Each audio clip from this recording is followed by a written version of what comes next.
बिहार के प्रदेश अध्यक्ष भीम आर्मी और आजाद समाज पार्टी के जौहर आजाद जी हैं और बिहार के कई विधानसभा क्षेत्र जा रहे हैं। क्या तैयारी है? देखिए, अभी तो कार्यकर्ता सम्मेलन कर रहा हूँ सभी जिलों में। चूँकि अपने संगठन को देखना, पहचानना और अपने कार्यकर्ताओं से बात करना, एक मकसद ये रहा। दूसरा मकसद ये है कि जो बहुजन बुद्धिजीवी हैं, जो 85 के हैं, जो शोषित वंचित समाज को रिप्रेजेंट कर रहे हैं, जो पढ़ा लिखा तबका है इसका, मुस्लिम समाज से और दलित समाज से, पिछड़े समाज से, उन लोगों से बैठ कर ये तय कर रहा हूँ कि हमारा मैनिफेस्टो क्या हो सकता है, हमारे पार्टी और संगठन का उद्देश्य क्या हो सकता है, और हम कैसे शोषित समाज को पूरे बिहार में मजबूत कर सकते हैं।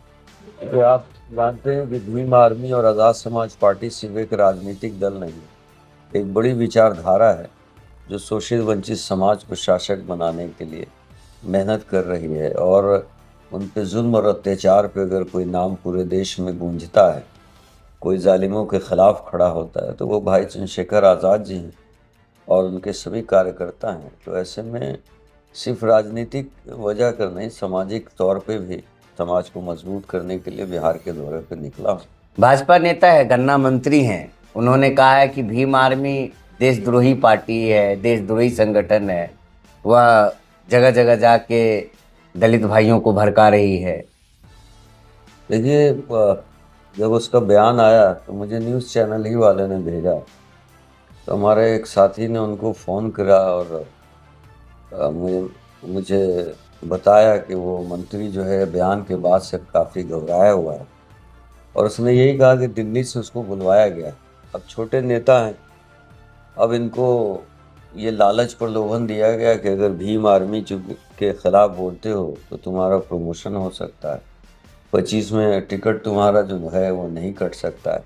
लेकिन वहीं उस मंत्री की घबराहट भी है कि वो लगातार मुझसे संपर्क करना चाहता है, ये कहने के लिए कि हमसे गलती हो गई है और आला कमान को खुश करने के लिए ऐसा बयान दिया है, लेकिन व्यक्तिगत तौर पर ना लें और हमें माफ़ करने की कृपा करें। तो हम उनको माफ़ करने वाले नहीं होते। ये तो समाज देख रहा है, जनता देख रही है। शोषित वंचित समाज के जो नायक हैं, भाई चंद्रशेखर आज़ाद जी के भी खिलाफ उन्होंने बोला और संगठन के खिलाफ बोला है। तो अब ये जनता तय करे। जनता के बीच हम सबको जाना है, और उनका डर मुझे लगता है कि सही है, क्योंकि जहाँ से वो लड़ते हैं वहाँ भी भीम आर्मी के कार्यकर्ताओं के समक्ष जाते हैं, हाथ जोड़ते हैं, पैर पकड़ते हैं और कहते हैं कि हम समाज के लिए करेंगे। तो जिस तरह का बयान आया है, तो मुझे लगता है कि करियर पॉलिटिकल पतन उनका दिख रहा है मुझे। बिहार में आपकी जो पार्टी की मैनिफेस्टो क्या होगी, किस संकल्प के साथ आप उतरिएगा? पूरे बिहार में अपना मुद्दा, अपना समाज, अपनी पार्टी, अपनी केतली, बस यही मुद्दा है जो समाज का जो मेन मुद्दा है, जैसे पलायन हो रहा है, जो हमारा गरीब तबका है, कमज़ोर तबका है। मुस्लिम समाज में देखेंगे तो ज़्यादातर घर नौजवानों से खाली है। दलित समाज का घर देखेंगे तो ज़्यादातर घर नौजवानों से खाली है। वो सब अन्य प्रदेश में या अन्य किसी देशों में जाकर मजबूर हैं काम करने के लिए, क्योंकि घर तो चलाना है। ऐसे में सबसे बड़ा है कि हम बिहार में रोज़गार, उद्योग की बात करें। हम राष्ट्रीय अध्यक्ष जी पार्लियामेंट में भी बोल चुके हैं कि समान शिक्षा और समान शिक्षा चिकित्सा की बात करें। ऐसे ये जो प्राइवेटाइजेशन है शिक्षा का और चिकित्सा का, ये एक बड़ा घोटाला है। और मैं देखता हूँ कि जो ये गरीब तबका है उसको ना तो उपचार मिल रहा है, ना इलाज के लिए। आप देखें ना पीएमसीएच में बेड खाली है, ना एनएमसीएच में। पटना में हज़ारों फ़ोन आते हैं जहाँ बेड तक के लिए अपील होती है। डॉक्टर देखना तो बहुत आगे की कहानी हो जाती है, और जब हम आएंगे तो सिर्फ और सिर्फ संविधान की बात होगी। संविधान की बात होगी, सुधार की बात होगी, लेकिन सबसे बड़ी बात, इस नफरत के माहौल में जिस तरह से माहौल बिगाड़ा जा रहा है, कल की ही वीडियो है जहां पर एक मदरसे के बच्चों को घेर कर जेएसआर का नारा लगवाया गया जबरदस्ती, और वो लगवाने वाले भी बच्चे ही थे।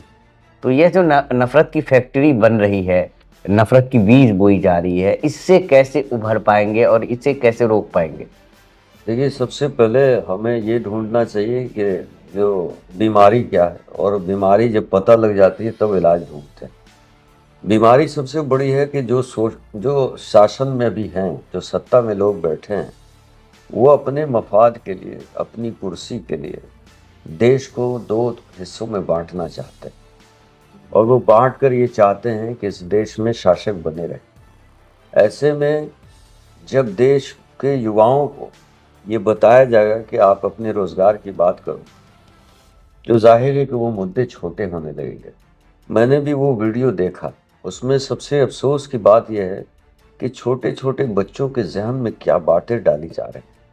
उनके पीछे कौन लोग हैं जो उन बच्चों, उम्र के बच्चों में ऐसी नफरत डाल रहे हैं कि टोपी पहने हुए बच्चे उनको अलग दिख रहे हैं और उनसे नफरत इस कदर कि आप ये बुलवा रहे हैं। और उसके बाद ये भी वो बच्चे का मैं सुन रहा हूँ कि तुमने जय श्री राम कह दिया है तो अब तुम आराम से रहो, तुम्हें कोई कुछ नहीं कहेगा। तो ये मानसिकता को पैदा जो लोग नफरत फैलाने वाले हैं वो किस हद तक, किस लेवल तक लेकर चले गए कि 12 साल 11 साल के बच्चे भी नफरत की बात करने लगे। मुझे देश का भविष्य अंधकार में लग रहा है।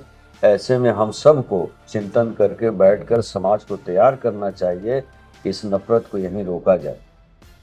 आजाद समाज पार्टी किस प्रकार चुनावी मैदान में उतरेगी? गठबंधन होगा या फिर अकेले लड़ेगी? अकेले लड़ेगी तो कितने सीटों पर तैयारी चल रही है? देखिए, चूंकि आप जानते हैं कि हमारा संगठन हर गांव, हर पंचायत तक है, और जिस ज़िला में भी जा रहा हूँ वहाँ रात में सर्किट हाउस में कैंडिडेट्स भी आते हैं मिलने के लिए, वो टिकट की अपील भी कर रहे हैं। ऐसे तो हम 243 की बूथ कमेटी पे काम कर रहे हैं, लेकिन अगर ऐसा गठबंधन बने जो भाजपा को रोक सकता है तो भाई चंद्रशेखर आज़ाद जी, हालांकि गठबंधन उनका कार्य क्षेत्र है, मेरा नहीं, लेकिन उन्होंने हमेशा ये बयान दिया कि हम भाजपा को रोकने के लिए तैयार हैं और ऐसे जो हम ख्याल पार्टियां हैं वो एक साथ आए। लेकिन तेजस्वी यादव से जब सवाल किया गया भाई चंद्रशेखर आज़ाद को लेकर, तो उन्होंने कहा कि अभी कोई बात नहीं हुई है, बाकी हम थोड़ी कहीं जाते हैं लड़ने के लिए, हम तो सिर्फ बिहार में लड़ते हैं, यूपी या किसी और राज्य में, महाराष्ट्र वगैरह में हम लड़ते तो नहीं हैं, हम बिहार में लड़ते हैं, बिहार में। तेजस्वी यादव जी अगर अपने पिताजी के साथ कभी बैठते कम है लगता है। लालू जी का बड़ा सपना रहा है कि बिहार से बाहर भी राजद बढ़े और नेशनल पार्टी बने, उसके लिए मेहनत की उन्होंने, दिल्ली में, झारखंड में बहुत हाथ पैर मारे उन्होंने। तो तेजस्वी यादव जी को अपने पिताजी के साथ भी थोड़ा बहुत वक्त गुजारना चाहिए। और रही बात कहाँ जाते हैं नहीं जाते हैं, मैं एक संदेश आपके माध्यम से उनको देना चाहता हूँ। उनमें छोटे हैं, मुझसे भाई हैं, और ये कह सकते हैं कि उनके पास आज विधायक ज़्यादा हैं, कल हमारे पास भी हो सकते हैं। उनको ये संदेश देना चाहते हैं कि जब हरियाणा हो, यूपी हो, मध्य प्रदेश हो, जहाँ भी हो, भाजपा से एक चीज़ सीखने की बात है कि वो समीकरण को बनाने के लिए ऐसी पार्टियों को भी शामिल करता है जिसके कोई विधायक और एमपी नहीं, लेकिन वो देखता है कि 2-4 ज़िलों में प्रभावित करके ये 7-8 हज़ार वोट भी हमें देगा तो हम, क्योंकि कम मार्जिन से भाजपा जीतती है, ये पूरे इंडिया में रिकॉर्ड्स आप देखेंगे। और तेजस्वी यादव की सरकार यहाँ नहीं बन पाई, राजद की मेरे मतलब, कि सरकार नहीं बन पाए सिर्फ इसलिए कि कोई भी अनुसूचित जाति और मुस्लिम समाज के लीडर को उन्होंने शामिल नहीं किया। एक नई नई पार्टी बनी है बिहार में, प्रशांत किशोर जी की, जन स्वराज पार्टी। क्या उससे गठबंधन होने की बात हो सकती है? नहीं। क्या चल रही है? गठबंधन तो दूर की बात है, हम तो अपना 5 मिनट का समय भी उनको देकर समय बर्बाद नहीं कर पाएंगे, क्योंकि हम लोग संघर्ष के लोग हैं, सड़कों पर रहेंगे अपने लोगों के बीच। वो देखिए PR है, पब्लिक रिलेशन, उन्होंने अरबों रुपया उसमें कमाया। उन्हीं का स्लोगन दिया हुआ था, हर हर मोदी, घर घर मोदी, अच्छे दिन आने वाले, सारे स्लोगन तो उन्हीं के द्वारा डिजाइन किए गए हैं। लेकिन अब तो ग्राउंड पे उतर रहे हैं, मेहनत कर रहे हैं, रैलियां कर रहे हैं। मोदी के खिलाफ कोई स्टेटमेंट उनका, भाजपा के खिलाफ कोई स्टेटमेंट है उनका? नहीं है। आप ढूंढ के दिखाइए मुझे। नीतीश के खिलाफ तो बोल ही रहे हैं, सरकार तो उन्हीं की है। इसी के लिए तो भेजा गया बिहार में।